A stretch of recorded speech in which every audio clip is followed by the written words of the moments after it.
Bismillahirrahmanirrahim. Saya akan membaca pada kesempatan kali ini tafsir yang disampaikan oleh Syekh Muhammad Mutawalli Asy'arawi, tepatnya pada tafsir Khawatir Muhammad Mutawalli Asy'arawi. Wa alaika, engkau harus tatabayyana, menjadi terang, hadhil amaliyata, pada proses ini, atau amaliyatal jinsi, proses seksual atau proses jima.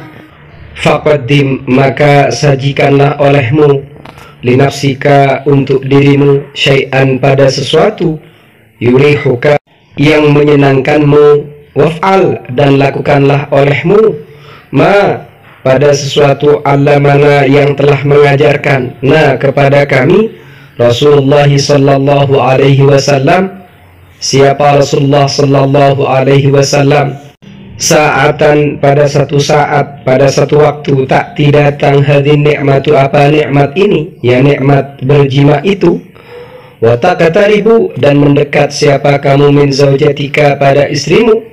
La budda, seharusnya, antusamiyallaha, engkau menyebut nama Allah atau membaca Bismillahirrahmanirrahim atau Bismillahi.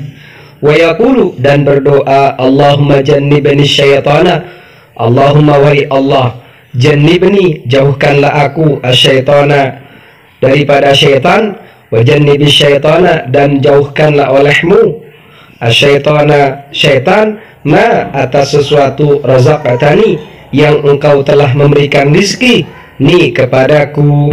Katanya Syekh Asy'arawi, ketika kita berjima dengan pasangan kita yang halal, maka dahulukan sesuatu atau sajikan sesuatu itu yang menyenangkan, dan lakukan sesuatu yang telah diajarkan oleh Rasulullah sallallahu alaihi wasallam. Artinya mengikuti apa yang sudah dilakukan oleh beliau. Di antaranya adalah berdoa.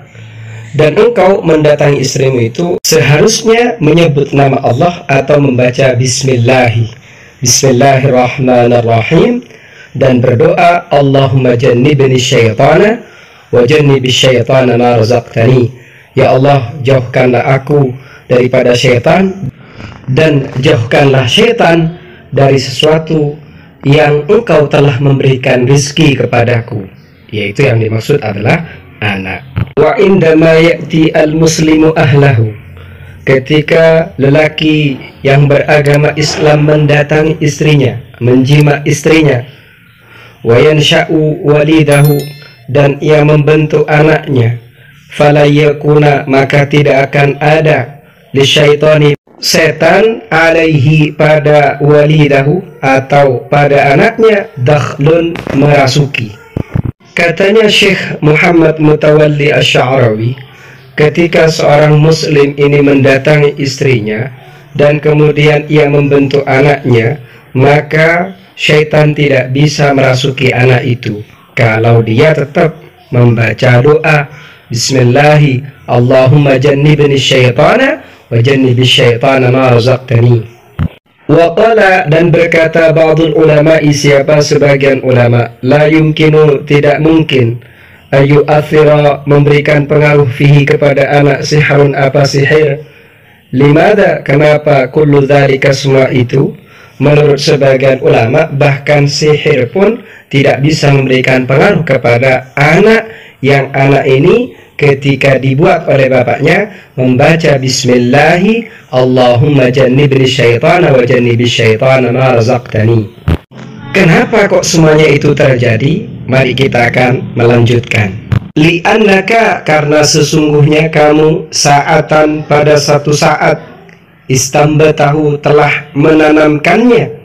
Istambatahu, telah menanamkan siapa kamu, hu, pada anak, ay zara'tahu, yakni menanamkan kepadanya. Zakarta, engkau menyebut, al-mumbita, kepada zat yang menumbuhkan, wahwa, sedangkan adapun zat yang menumbuhkan, Allahu azza wa jalla, adalah Allah yang maha agung dan maha mulia. Wa ma dumta zakarta al-mumbita al-khaliqa, selagi engkau menyebut zat yang menumbuhkan, zat yang menciptakan, faqad ja'alta libnika hasanatan abadiyatan, maka sungguh engkau telah menjadikan untuk anakmu perlindungan yang abadi. Wa ala aksi dzalika yansha'u at-tiflu alladhi yansa waliduhu Allah.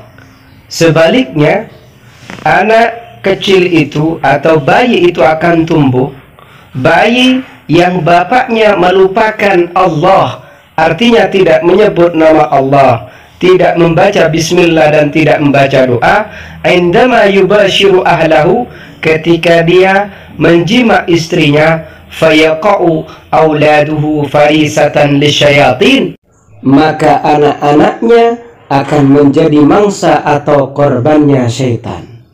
Dari sini jangan sampai lupa ketika kalian ini menjima istri-istri kalian untuk membaca bismillah dan membaca doa jima tadi, agar anak-anak yang dilahirkan oleh istri-istri kita itu dijaga oleh Allah, kemudian tidak tersentuh sihir dan tidak menjadi mangsa atau korbannya syaitan. Wa akadahu, dan menegaskanhu pada keterangan mayali, keterangan berikut, minal khabari, dari hadis, wa huwa ma ja'a fil Bukhari, hal itu adalah keterangan yang ada pada kitab Sahih Imam Al-Bukhari, wa ghairihi, dan yang lain, an Ibni Abbasin, dari Abdullah bin Abbas, qala, ia berkata, qala, bersabda an-Nabiyyu sallallahu alaihi wasallam, siapa Nabiuna Muhammad sallallahu alaihi wasallam, lau anna ahadakum, andai saja sesungguhnya salah satu di antara kalian, idza ata, jika telah mendatangi siapa salah satu di antara kalian, ahlahu, pada istrinya, qala, ia berkata, Allahumma, wahai Allah, jannibni, jauhkanlah aku, asyaitana, daripada syaitan, wa jannibi syaitana, dan jauhkanlah syaitan, ma razaqtani, pada suatu yang telah engkau rizkikan kepadaku. Fa in kana bainahuma waladun, jika di antara kedua suami istri ini ditakdirkan anak, lam yadurruhu syaitanu, maka niscaya syaitan tidak akan memberikan bahaya kepadanya, walam yusallit alaihi, dan syaitan juga tidak akan menguasainya. Dari sini kita harus sadar, kita harus paham bahwasannya urusan menjima atau kawin ini tidak hanya sebatas masuknya penis ke dalam farji, tapi jangan sampai lupa apa yang terjadi setelah masuknya sperma ke dalam farji istri, yaitu istri insya Allah akan hamil dan anaknya bagaimana. Maka dari itu ayo dibaca bismillah dan ayo dibaca doa jimaknya. Insya Allah anak kita termasuk anak-anak yang terjaga. Bacaan ini sebenarnya pendek, tapi juga tidak sedikit orang yang tidak peduli, bahkan lupa untuk membacanya, padahal efeknya luar biasa. Semoga kita bisa menjaga